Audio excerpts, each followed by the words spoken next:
Good morning. Time check. 8:30 at umuulan naman. Nandito tayo ngayon sa Madyo. Ang hirap umakyat kasi nga yung daanan dyan ay rough road, maputik. At ito, silipin natin itong kuha natin dito. Ayan tignan nyo kung saan lang tinukit. Sabi sa Ilocano, yung linagay lang natin dyan. Pero ito ay susuplementan ng yield more at hypercompose na i-combine. Pwedeng pandilig at pwedeng pang foliar. Ayan yung garden ni Bro Jo dito. Ang daming gulay kasi napapanahon ngayon ang mahal ng gulay, kaya kung hindi lang crops, magtanim tayo ng gulay. Kung may mga bakante tayo na mga area, ay tamnan na natin ang mahal ng gulay, lalo dyan sa Manila. Napapanahon na para magtanim tayo ng mga gulay dahil iba na ang sitwasyon ngayon. Lahat ng bilihin ay napakamahal. Karne, gulay, napakamahal. Yun na lang rice ang masyadong mura. Ay, ang mahal ng inputs. Yan. Tapos yan, paglagyan ng kondin, ayun yung kalabasa, ang ganda. Okay, ito i-exclusive natin para organic. Okay, sa Yieldmore Natural All-Purpose Foliar Fertilizer at Hypercompost na i-combine na natin yon. Tapos yung biopesticide na natin, dito na rin yung yung biopesticide natin ay bukan na rin dito. Okay, prevention na rin dito gagamitin dito para makita natin yung effectivity ng ating mga linalabas na produkto. Ayan, diba? Dati ito yung tinamnan namin ng kon noon noong mga nakalipas na kon pa, way back 2018 ganun. Mga konto papaya lahat yan, pero ito puro sili yan. Nung wala pa yung poultry, puro sili yan. Tapos dun yung kalabasa, dun banda sa may kalamansihan hanggang dun sa baba. Tapos pipino, nagpipino pa kami noon dun, dyan din. Tapos dun sa mismo pinitak dyan sa medyo mataas. Ang lalaki ng mga pipino noon, na kuan yung magaling magpipino noon, yung may nakuha kami taga Baguio noon dito. Okay, ganda ng ampalaya. Kaya magtanim tayo. Ito yung ampalaya. Dami na yan. Ayan. Okay. Ayan ang setup natin ngayon. Nagseryoso na ang Madyo Farm para sa gulay, dahil para may mapitas tayo na healthy. At kung sobra, pwede natin pambenta. Ganoon na ang sitwasyon, at kaysa bibili pa tayo. Dami. Ito naman yung tawag dito, yung labanos. Yan yung ka-healthy kamatis. Yan, tignan nyo na lang. Yan, sungsong. Yan, pwedeng kuan yan, yung ilipat-lipat, hindi yung anong tawag doon, yung hindi yung itatanim na kuan, hindi na pwedeng ulitin yung onion na kuan. Ito yung sinasabi nilang sungsong, masarap yan, pwedeng ilipat-lipat. Diba? Tapos dito naman yung iba-iba. Ang dami. Halos lahat ng gulay dito ay itatanim natin. Sa susunod, hydroponic tayo para masundan yung mga agri-defense natin dyan na may hydroponic, para makita nila, supplementan natin yung tubig. Tignan nyo kung gaano kabilis lumaki yung kwan dyan. Mapapaaga yung harvest at mapapalaki yung bunga, mas maraming profit. Ayan. Doon tayo sa kabila, ipakita ko sa inyo. Doon sa kalamansian, i-pause muna natin. Okay, nandun naman yung area natin ng mga mulberry. Nandyan banda yung pork bearings nandun.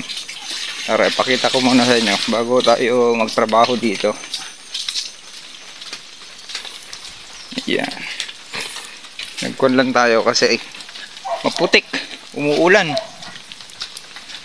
Ayan, para makita nandito sa Madjo Farm tayo. Dito tayo yung mga kalamansihan natin. Punta tayo dun sa gulayan. Nandyan na yung bahay kubo natin. Labanos, mustasa, sibuyas, kamatis, bawang ang wala. At luya, mayroon dun. Luyang dilaw. Okay, kaya nagtanim tayo dito sa Madjo ng bahay kubo. Talong.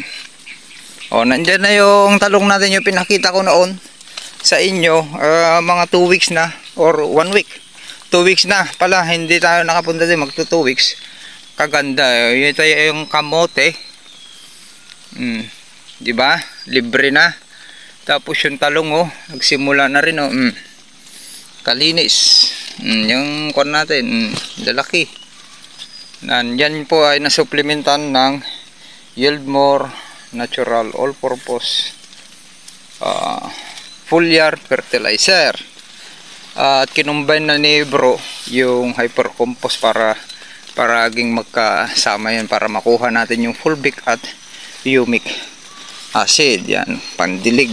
Okay, kung idilig po natin yan, Yieldmore at hypercompost, napakaganda, kabilis dumami yung mga microbes dyan sa baba at yung mga mycorrhiza.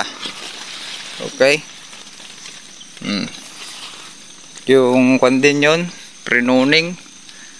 Ayan, yung okra. O, ito na naman yung sibuyas na sungsong. O, yung sili natin, naglalaki ng bunga, panigang. Diba? Kaganda. Kamatis, napakaganda. Dami ng bunga. Yung sili natin, ganda ng kulang, kislap. Daming bunga. Diba? Nung pumunta lang tayo dito, kunti pa ang bunga. Ngayon, ang dami na. Laki, tapos, kamatis, mula dito, pataas, ang tangkad, 6 feet. 6 feet na yung kamatis. Yan, bakalan natin para medyo mabilis tayong gumalaw. Diba? O, delivery na yung kung natin kayo sa bibilhin. O, tignan nyo yung kung napakaganda. Napakaganda ng dahon. Diba? Napakaganda ng lalaki rin ng bunga. Ninyo, lalaki pa yan. Nag-oversize na ata. Lalaki. Lalo kung wala kasing solar radiation wala na naman solar, umuulan na naman. Okay, climate change. Yan yung sinasabi natin, climate change. Yung November noon naging January na. Yung maulan noon ng November. Tapos kalamansi natin noon, nasasayang lang. Kung walang presyo ng kalamansi, ganyan lang nalalaglag. Diba? Mga may high blood, pumunta dito, tumingi ng kalamansi, i-juice yan. Kaya dito pa tayo sa kabila, namumulaklak na. Kaya kailangan ng tanim ng solar radiation. Tignan nyo, ang daming ilalabas sana yan na kung mas marami pang ilalabas na bunga yan kung may solar radiation. Wala. Pero at least nakita nyo naman kung paano umepekto yung Yieldmore Natural All-Purpose Foliar Fertilizer at hypercompost natin. Diba? 7 feet yung kon.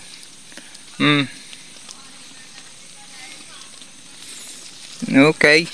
Yan, yung kon natin. Bahay kubo. Luwang pa. Hanggang dun yan sa baba. Pwedeng tamnan kung malakas-lakas pa lang tayo sana.